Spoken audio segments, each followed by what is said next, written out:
Hello, everyone. My name is Edward Vidaure. I am the publisher of Flower Song Press, and I want to thank you all for being here for this special, essentially poetic reading series of Asina is How We Talk, the collection edited by Eddie Vega. And this is such a this is such a cool book. I've gotten uh, a few people to tell me that they really dig it. But let me tell you a little bit about our series, essentially Poetic Reading Series. It's a curation of poets, artists, essayists, novelists, educators, and everyday individuals who's deemed their voice essential, their work necessary, and their compassion for community building contagious and inspiring.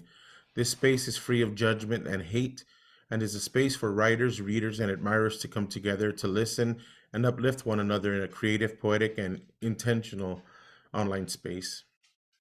Essentially Poetic is dedicated to amplifying essential voices throughout our world by creating an online environment we can reach beyond geographical borders and barriers. The essential voice echoes loud and translates intuitively. Thank you for joining us this month. Next month, we'll have another installation with the book launch or virtual book launch of Roots of the Banyan Tree by Catherine Silver Hajo. So we hope that you can check us out. Go into our Facebook page, Instagram. We have a TikTok now. Sign up and subscribe to Flower Song Press so you can get our newsletters every month for any upcoming events. We also do some specials for those that are subscribed and give them codes for specials on ordering books, like what is it called, free shipping, stuff like that, because that adds up, I'm sure. But other than that, I want to introduce Eddie Vega. Thank you for being here, and take it away, Eddie. Hi, good evening. Thank you all for coming here. Um, I want to thank Flower Song for having us, and Flower Song also for publishing the book, of course, because this was a labor of love. I did get a grant from the city, from Luminaria, to put this book together, um, and it was a good year and a half of getting the right poems, the right poets, the right artwork for the cover, everything, putting it together. And I'm so happy. And I think we got to the year on the publication of this book. So it's really exciting to be here. So I'm seeing all these Facebook memories pop up of when we were um, advertising that we were going to come together and read from this book over in San Antonio. We tried to do it in the Valley too, but then I got COVID. So they still had they still they still read it there, and my dad got to read my introduction, which was kind of cool. Um, but then and some of the Valley poets got to read there, and and I saw some pictures and I heard some video, and that was good. I wish I could have been there. We'll have to try that again at some point. But the purpose of Asina is how we talk is to show that Asina is how we talk, is to write in the Spanglish, the Mocho, the Pocho, the Tejano, the Tex-Mex, whatever you want to call this language that we speak in every iteration, whether it's like a whole bunch of English and a little bit of Spanish, or a whole lot of Spanish and a little bit of English, or somewhere in between, just to show the world how it is that we talk in South Texas. And that our Spanglish is different perhaps than the Spanglish that you see in New Mexico or New York or New Jersey or wherever it is that both these languages kind of come together. Ours is special in South Texas because it's different, and that's another reason why I wanted to highlight the poets in this book. We have a few poets with us who are in the book, and they're going to be reading. Hopefully, they'll read one of the poems the poem that they put into the book, and two others or three others, depending on time. Um, and we have a pretty good lineup. We're going to start with Tiffany Galvan. Tiffany Galvan is an owner and nonprofit fundraising consultant at TMG Media and bourbon pancake syrup pusher of the Manchild Goods and Sorts. And let me tell you, I've had some of that bourbon pancake syrup in a cheesecake that my wife made, and it was amazing. So, ask her in the and send a private message and ask how you can get that some of that stuff. Great Christmas gift. Anyway, um, she loves good people, good food, writing, and building strong communities. And I'm gonna turn it over to Tiffany. Putting the shameless plug handle of Instagram in the chat for everyone there. And thanks so much, Eddie, for one, publishing my poem, and then to Flower Song Press for also publishing this beautiful book of so many amazing poets that I've looked up to forever, ever since, getting out into the poetry scene. So I am so grateful to be here. Thank you for everyone. Can everyone hear me okay? Thumbs up. Yay. Okay, so I will start with the poem that was published. It's on page 51 if you have your book, and it's called Somos Mujeres. Blessed are you, mujer, with your skin the color of the clay from which you were formed so perfectly, the seed that gave birth to your hopes, fears, and dreams. To the mujeres that carry the world within them, to the mujeres that carried the world on their shoulders, as they toiled the field searching for hope among the flowers, searching within the dying embers of their hearts, but never ceasing to come up with ways to show their sazon. From the crook of the smile they hid behind, to the sway of the hips that helped them carry the load, to the hands that formed the masa that filled the bellies of our future, wrapped in the abrazos of only a mother's love. The hands that rubbed the healing eggs to rid us niñas from ojo, and the legs that carried them on their walks to freedom. For the stories that they told of resiliency through the tears and bloodshed that is native to this earth, our spirits soared like the eagles they pretended we weren't. The snake that foretold our land but sold us out with the apple of the Spaniard's eye. In full bloom, the dandelion shines like the sun, and with a gust of wind, the dandelion seeds multiply like flowers that still bloom through concrete. They tried to erase our history, but they didn't know that our native spirits have risen, for we are the children's children of a dying mother's wish. Thank you. So that is the first one. And then new shit. I kind of wrote a complimentary poem to this one.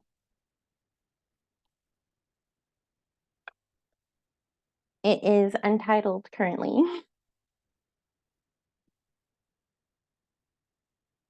Fruit of the earth, fruit of the vine, spirit of the wind and sea, they came to me. I saw them.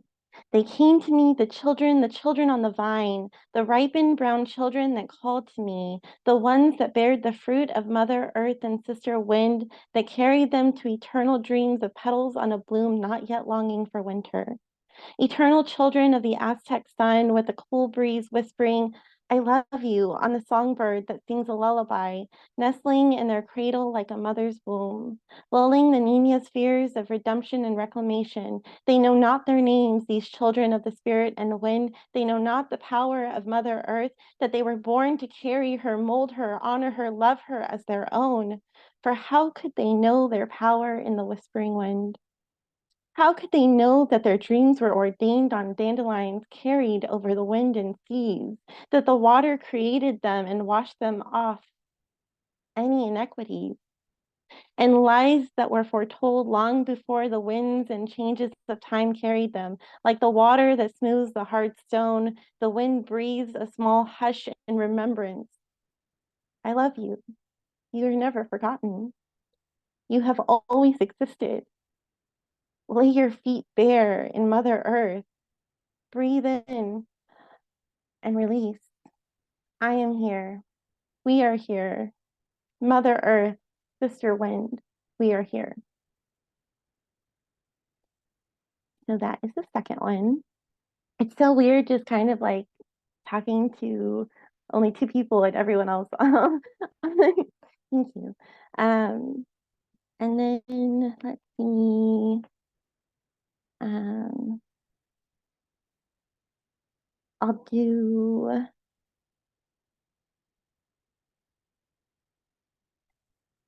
I don't know which one to do next. Okay, I'll do. Eddie, how much time do I got? Do I have like 3 minutes? Uh, Take 2 minutes? 3, take 4. Okay, I'll You had a do. short poem there, so it's okay. Okay.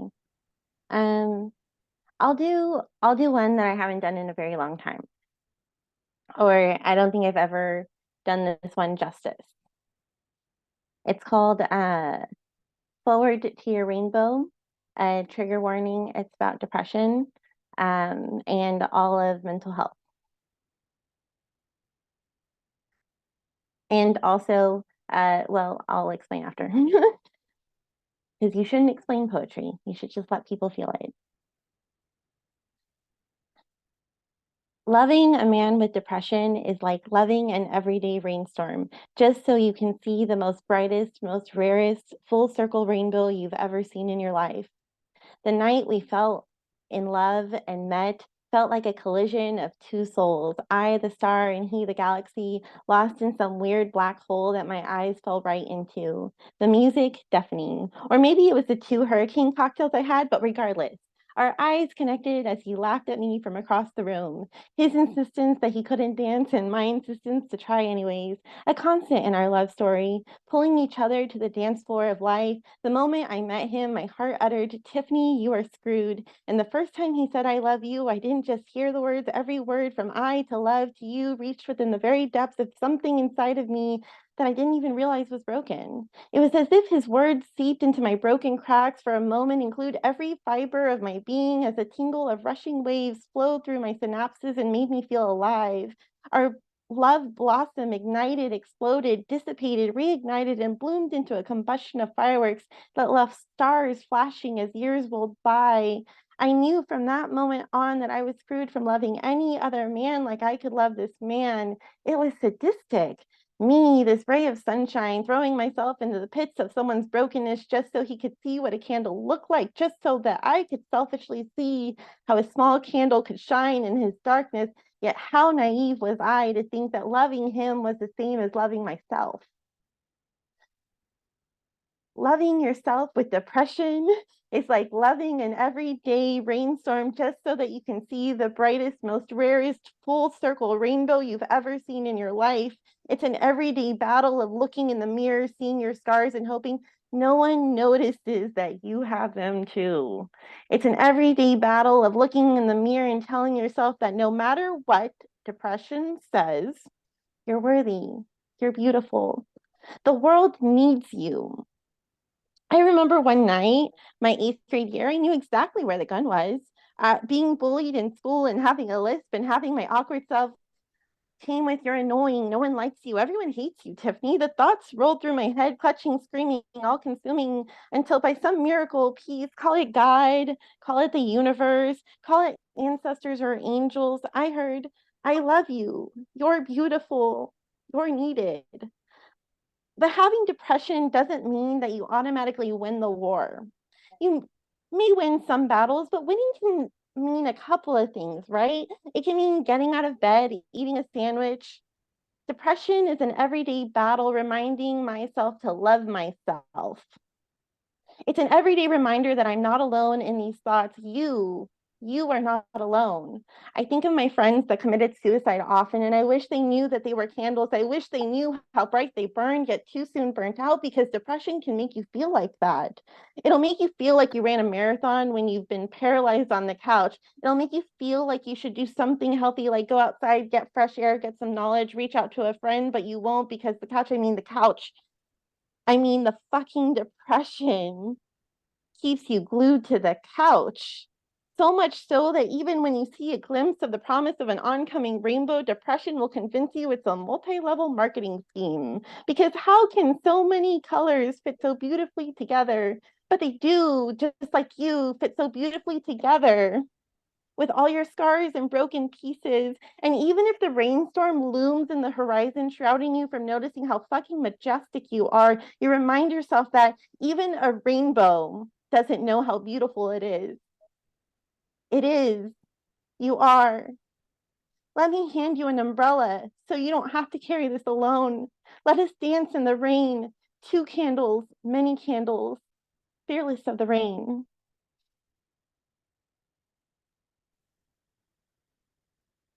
Thank you, Tiffany, for all your poems and for your vulnerability and in the beautiful way in which all of that was displayed here. Um, Thank you we're for the gonna now platform.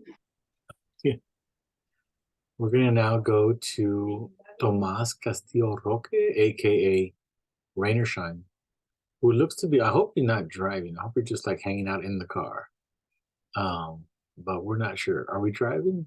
No, I'm definitely not driving. Okay, good. However, for those of you who don't know, I am a new father and the baby just went to sleep. And so I will probably have divorce papers if I just start screaming poems right now inside the house. So I'm trying Okay. to make it happen. Is that Oh, that's okay? good. Does it Well, let look me give you crazy? the All right, intro first before you start sure. your poems.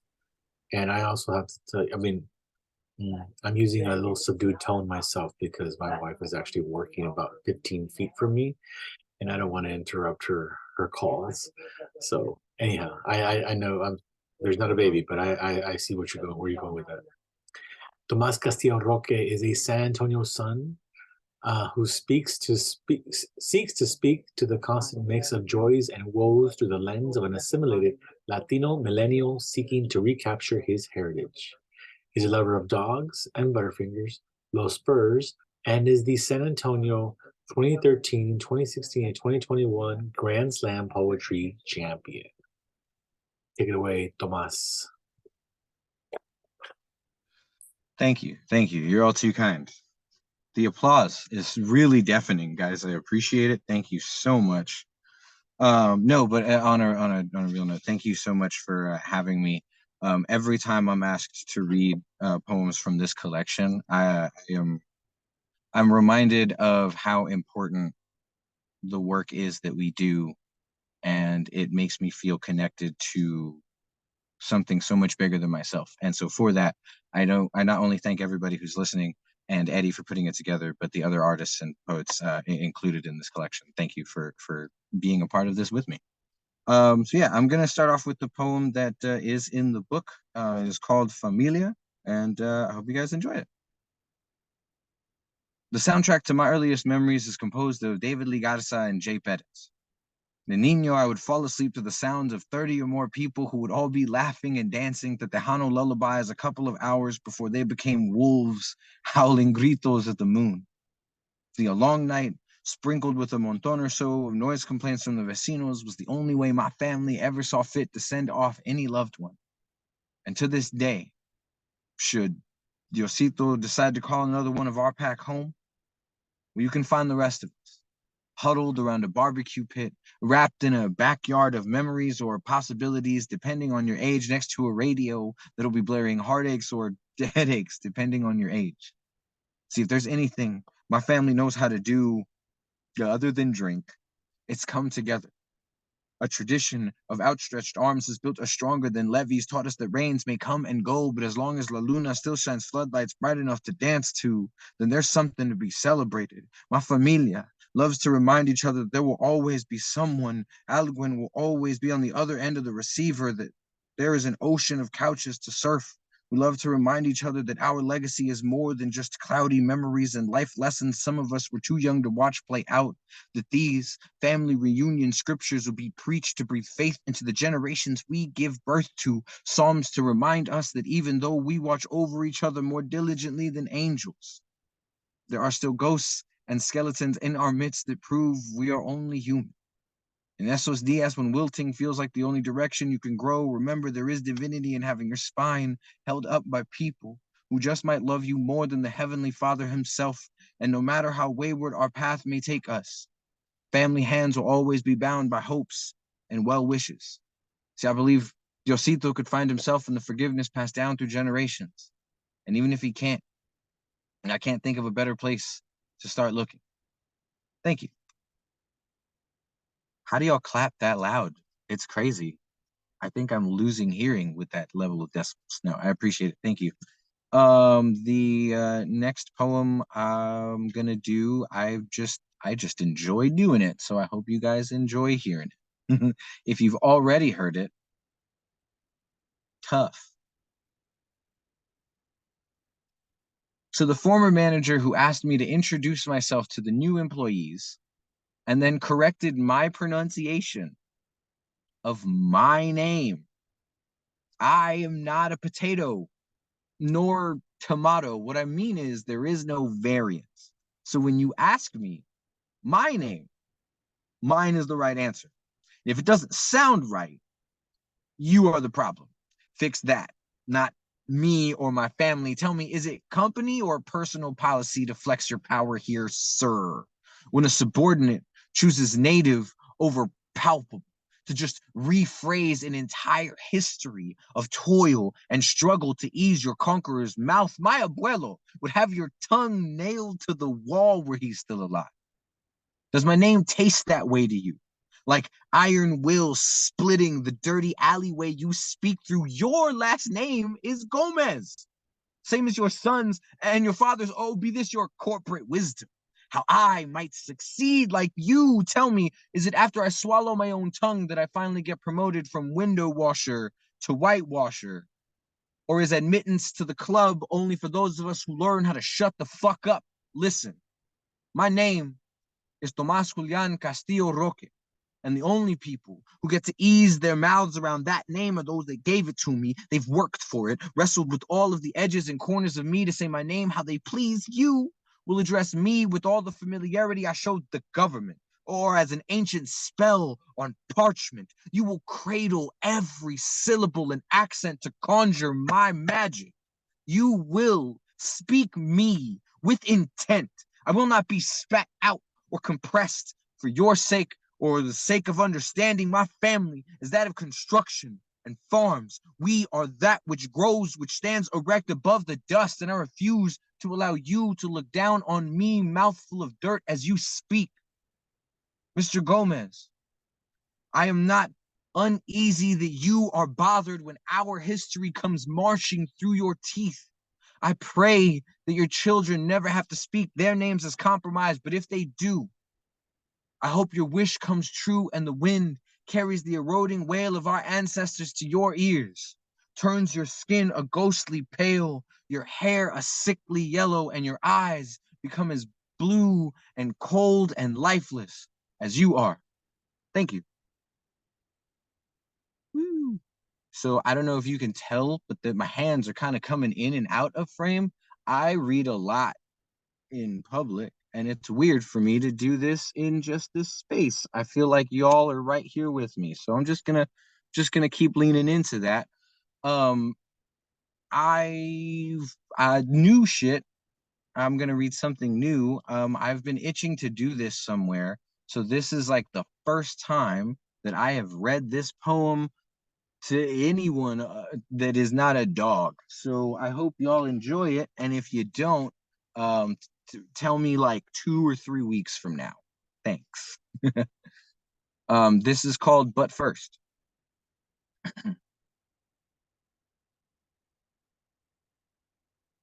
Today feels like choosing between getting and giving up. Knots macrame across my shoulders, and all I want is sleep, but more is required of me. So, cup of coffee. Shit. First, I gotta collect all the dishes tastefully scattered around and work on not decorating home in what I can't finish. The couch is wearing last week's pants and tomorrow's shirt because laundry piles on everything.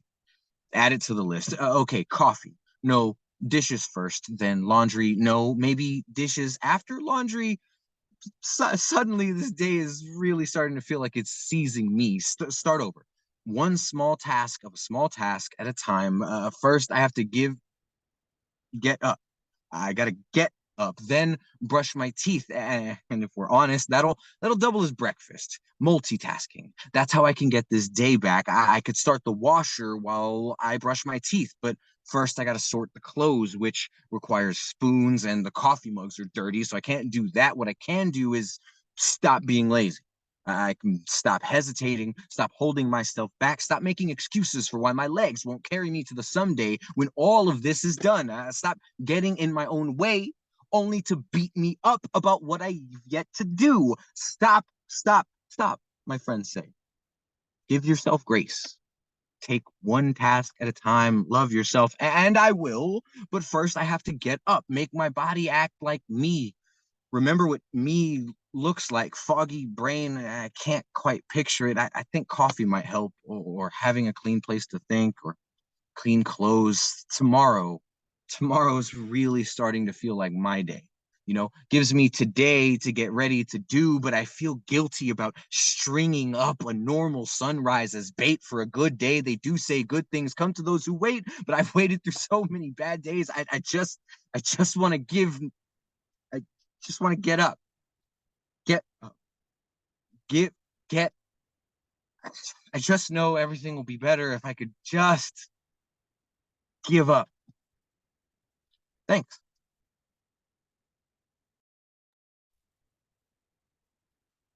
Deafening applause for Tomas Castillo Roque, aka Rain or Shine, coming in live from his truck out in Bandera County, or wherever he is. Way out there. It's a great place. I've been out there. I think he sees stars too. Anyhow, We typically see stars, but my neighbor has decided, they have like a winter wonderland every year. I don't know if y'all can see that. It doesn't do it justice in a video, but it's like an entire acre of like lights. I'm not complaining. It's well, actually fantastic. okay. Well, thank you for the display, the holiday display that we needed to see. And we did. All right. I see that Jesse has joined us. Jesse just sent you a message about the order. So he'll be after Michelle. Just want to remind everyone that we're here, and if you don't have a copy of this book, there is somewhere here, there's probably a QR code or something. Go to the website for Flower Song Press, get yourself a copy. It's a great book. The art is by Isabel Castro, who is just created some great stuff for us. I saw her first, well, different things, but what caught my attention was during COVID. She made those little posters that said that if you don't mask up, you're nopal of mine, and it had a nopal on it, it had a cactus on it. So I thought that was clever, and that's why I asked her to do the artwork for this. In any case, we are gonna move on to Michelle. Michelle Kiki Garza was born in Corpitos and grew up in Corpitos and San Antonio. Her grandma instilled a love of birds, and that love for birds is what drew her to the RGV, where she now lives and works as a high school English teacher. Thank you for coming, Michelle, and look forward to hearing what you got. Thank you for putting this together. I'm like really nervous. It's been a while since I've like done something like this, and you probably can't see it, but I'm like sweating, but I have like a million filters on too, so you probably can't see anything.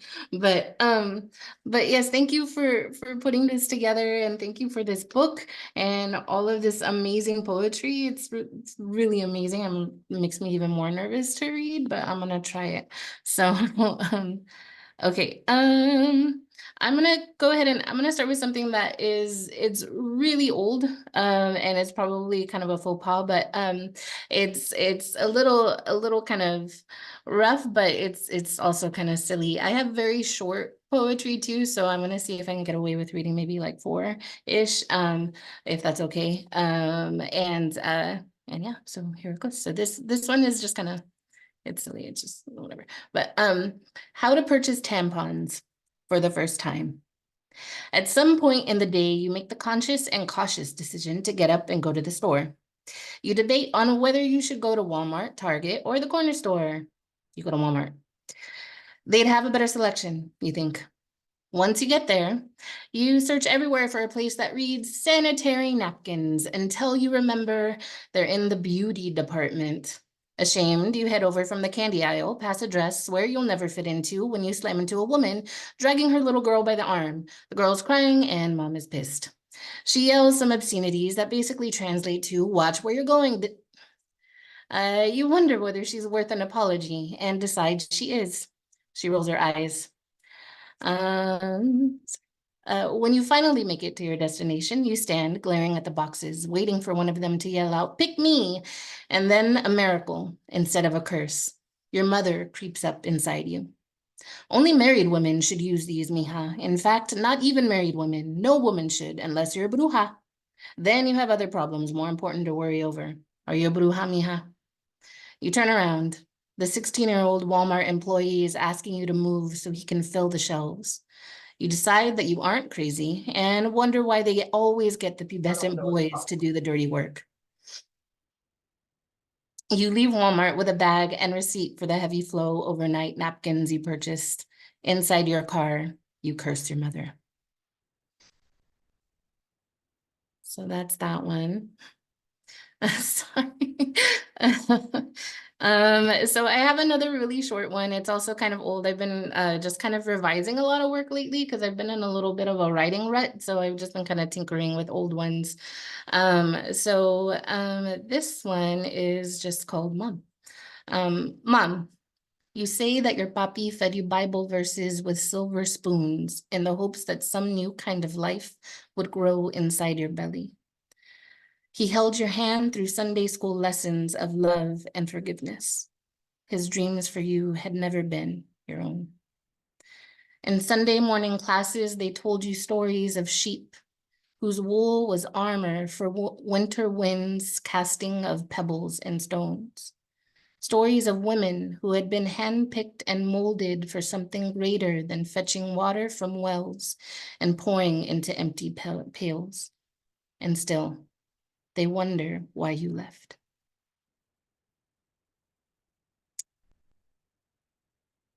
That's that one. Thank you.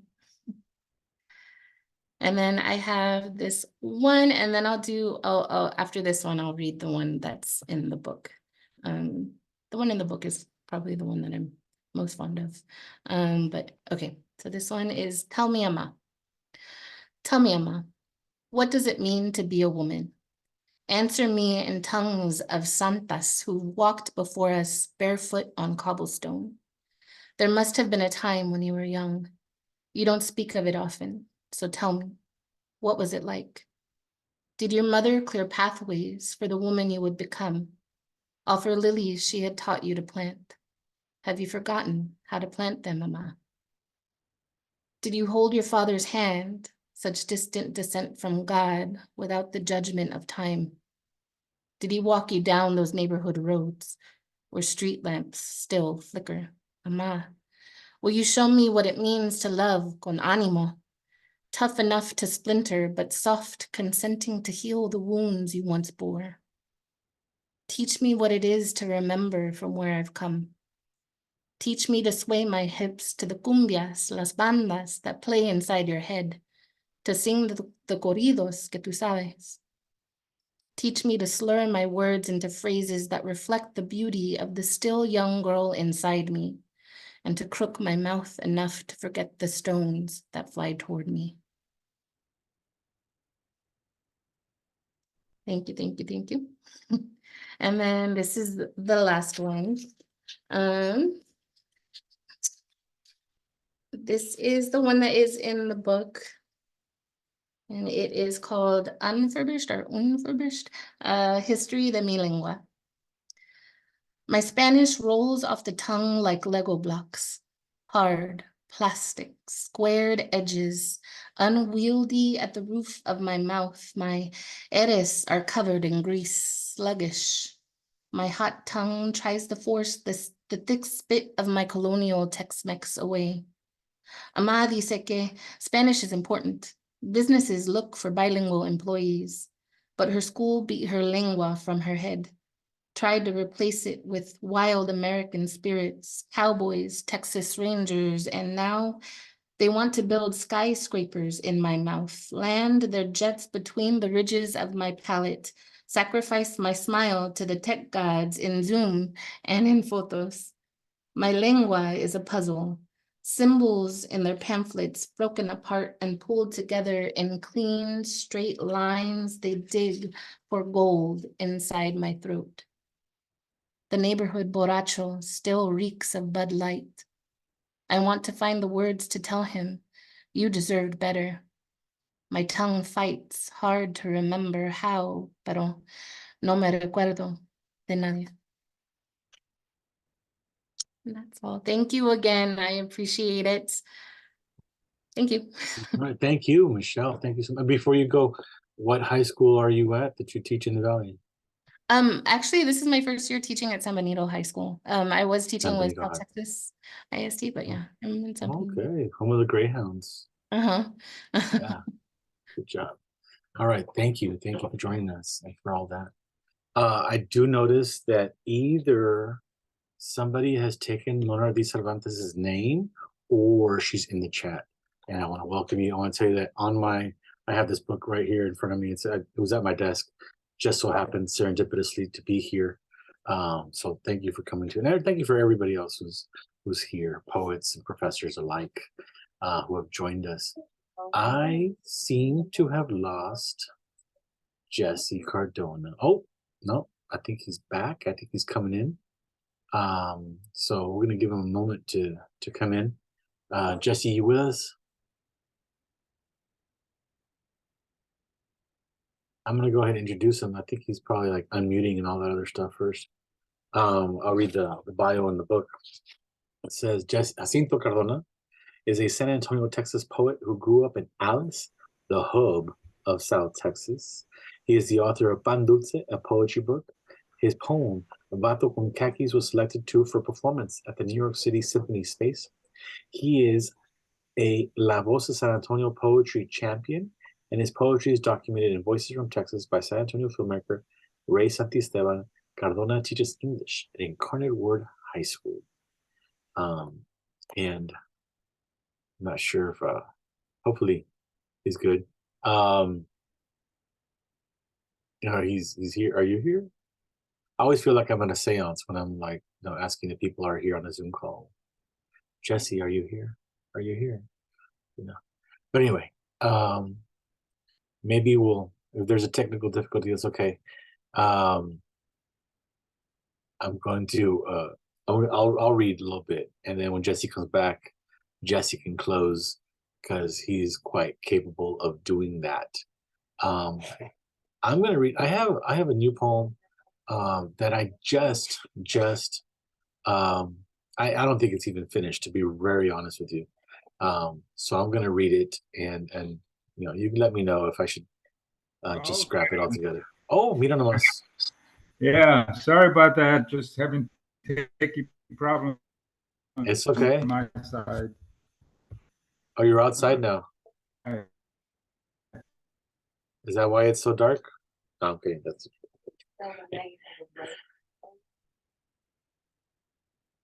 Would you like to read, or do you want a moment?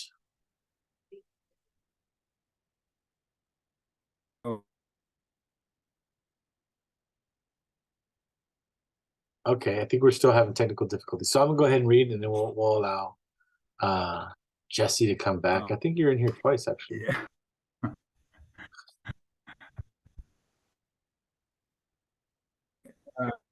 Yeah. You're kind of breaking up.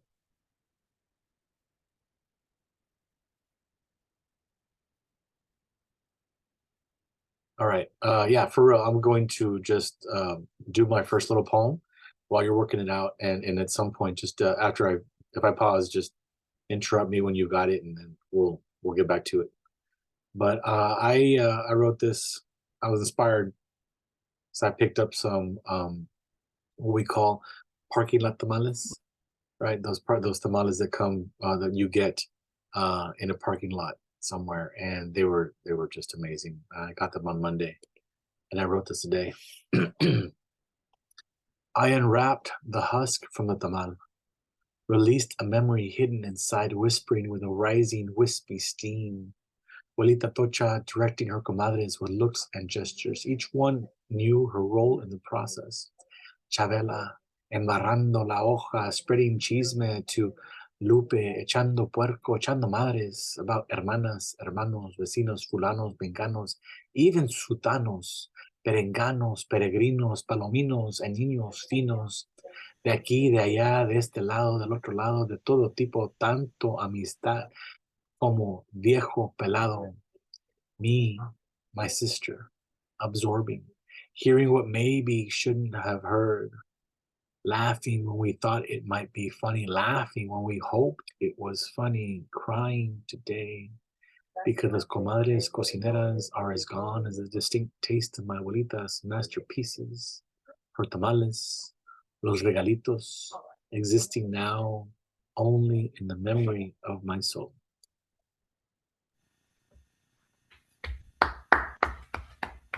Good. Oh, you're here with us. Yeah. That was your intro. That was me opening for you. That's good. Now I got this pesky dog here that wants. All right. Can I go and read then? You read. Yeah, I already All right. introed you. So I'll read. You were in the parking lot, so en el Zócalo. El vato loco scatters pétalos en el Zócalo.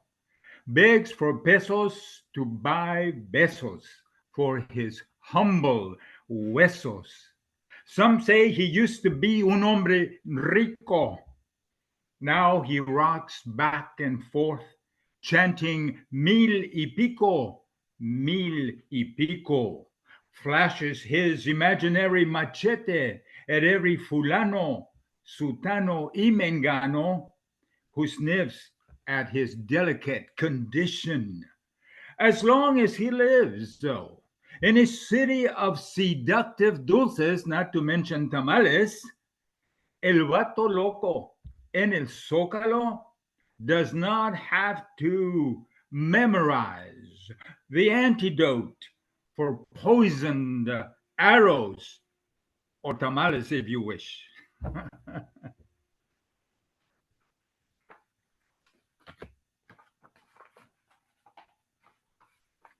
Yeah, I love that poem about the tamales and the. I mean, I think a lot of us can relate to that, right? I always wind up saying, "Well, no, thank you," and not right now.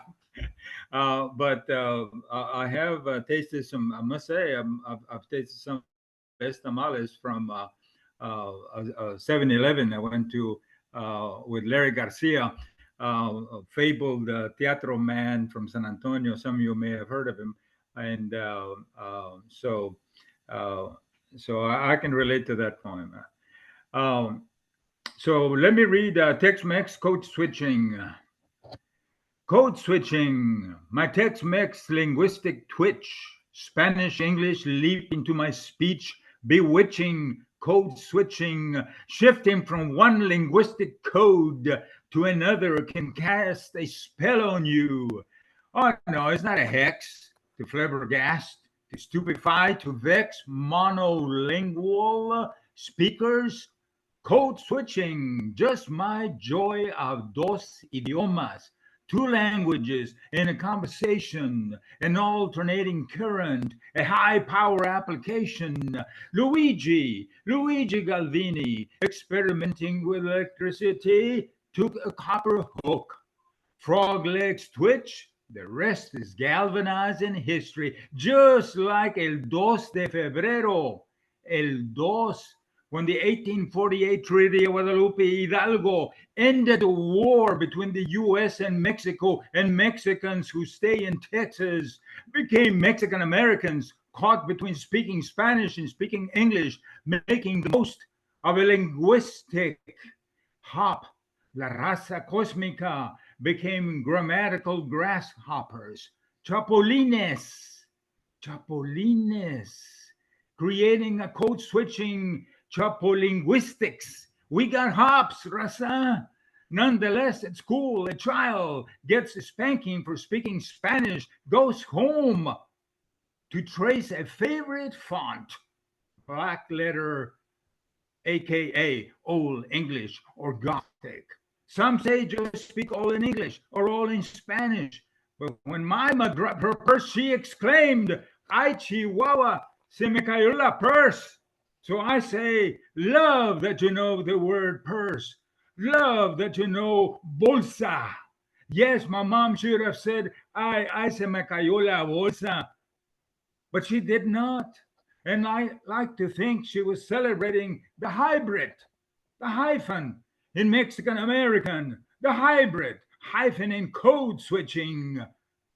Hybrid is now cool. Hybrid cars, hybrid learning, hybrid ink pens, and hey, witness a code switching NBA. Los Spurs, los Lakers, los Nuggets. I never thought I'd see that on national TV. Los. And there you have it. Before hybrid was mainstream, I remember my students at John F. Kennedy High School on the west side, Los Rockets in San Antonio telling me, "Sir, guess what? Los Spurs won last night." Sir, Los Spurs, because Los is so cool. Los, dos, ay Dios mío, se me cayó la purse. Code switching, bewitching, chapo linguistics.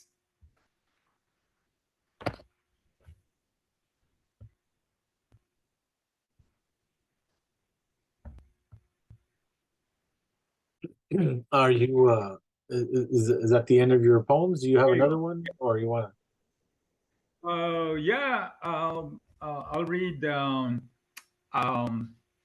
yeah, a poem with a very long title that it's so long I cannot recall it, but it was something about Pascal, the French thinker, who said a man would be so happy if he just decided to stay in his room. I want to ruminate, but I can't. Rumor has it I'm a windswept street, but I beg to differ. I see myself more like a broom handle that takes pride in being properly propped. My elbows bend, all my bones obey me, is my brain. It lies at the bottom of a slope like a stone. My eyes are double F's of ineffectiveness. Oh, how I wish I could stretch out like a legend left for dead. Oh, how I envy hinges. Oh, how I would love to tie myself to a mast. They say it's only a matter of wax. I want to ruminate, but I can't. I remain as passive as prickly pear before blue butane flames. I want to ruminate, but I can't. Thank you. Oh, thank you for all that great work. I think you got a lot of people very excited in the room. I could see the cameras, and I'm sure that even the ones that don't have their cameras on, I could tell they were excited too. Yeah. Well, thank you, Eddie, for putting this together, man. You're welcome. And Edward Vidal too. It's me and Tocayo bringing this together. I brought the poets. He got the Zoom together, right? He did all the work on putting that. So thank you to Edward too. He got the wherewithal. You got the wherewithal. All right. I'm gonna go ahead and read my the other two poems. I'm gonna read one. This is the one that's in the book. It came about because I went to Culebra Meat Market all the time. It's called the Culebra Meat Market Cumbia. It doesn't matter. It could be lunes o martes, sábado or a veces en el Sunday, pero cada vez que entro al Culebra Meat Market, no hombre, pues empieza la cumbia. Pero for real, Se abren las puertas and I walk in y puro menea de mis hips.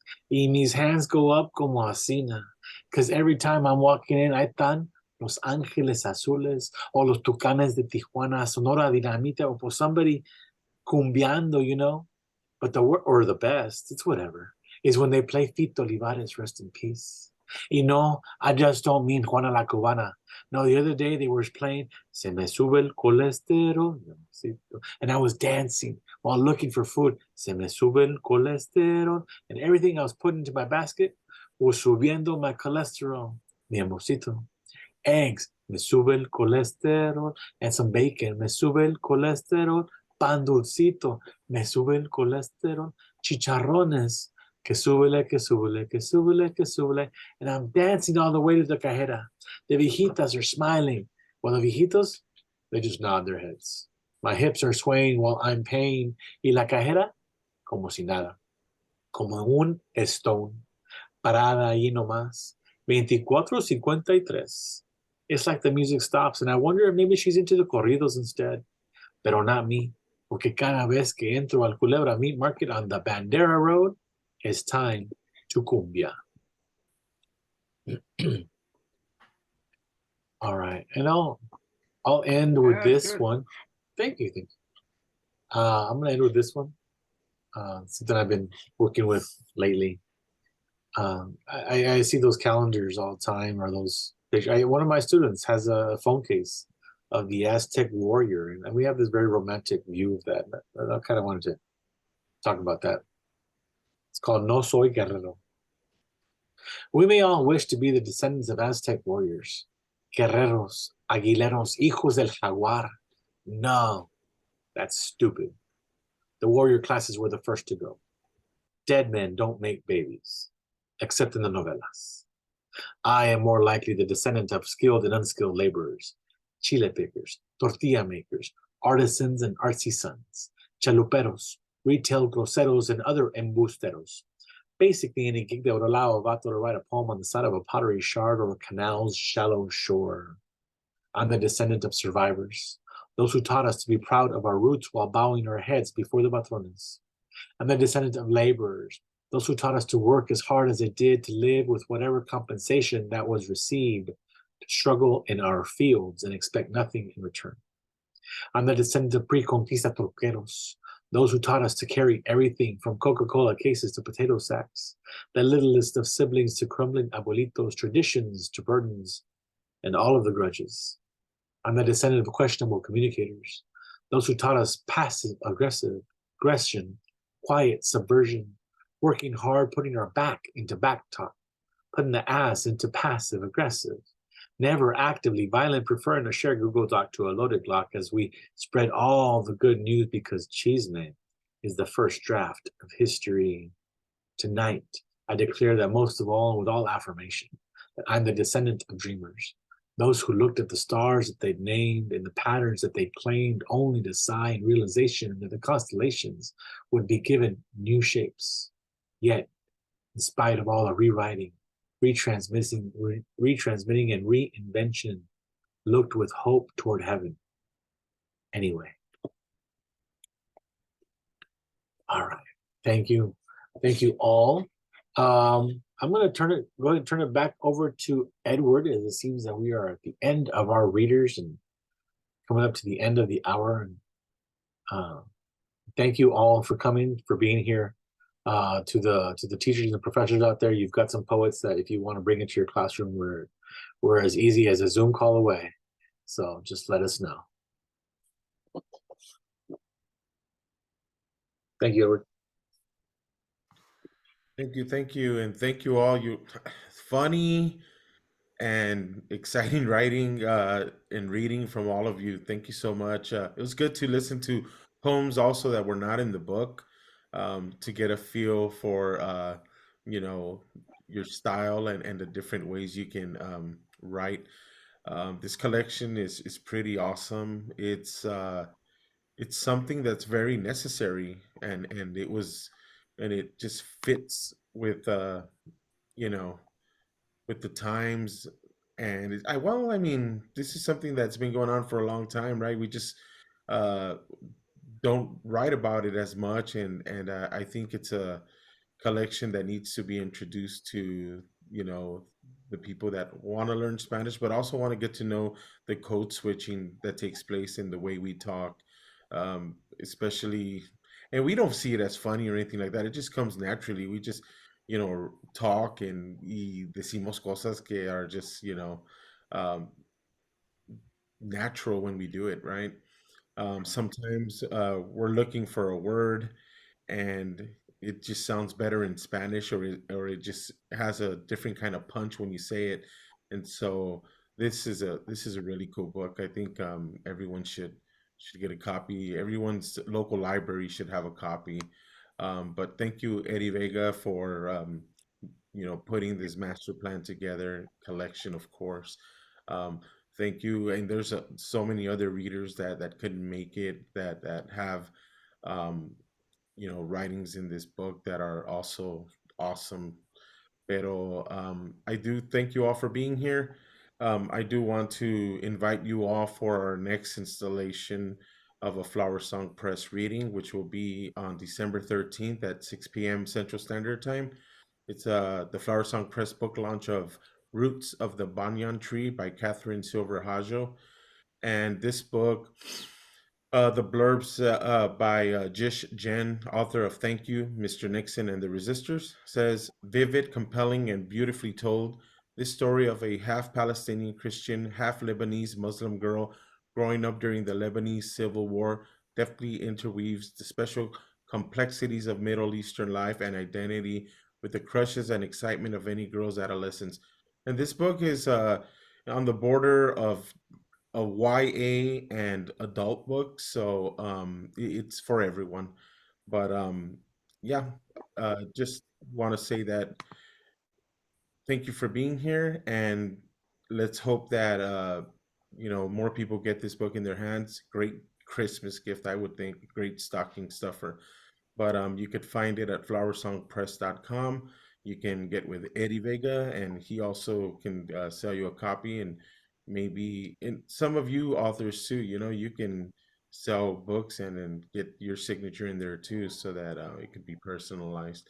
But for all of our guests also that are here that are not in the book but are here, just sharing space with us. Thank you so much. Thank you for being here. And I hope you all have a great night and a wonderful December holiday season with friends and family. And let's keep, you know, our hearts and our minds with all the tragedies that are going on around us.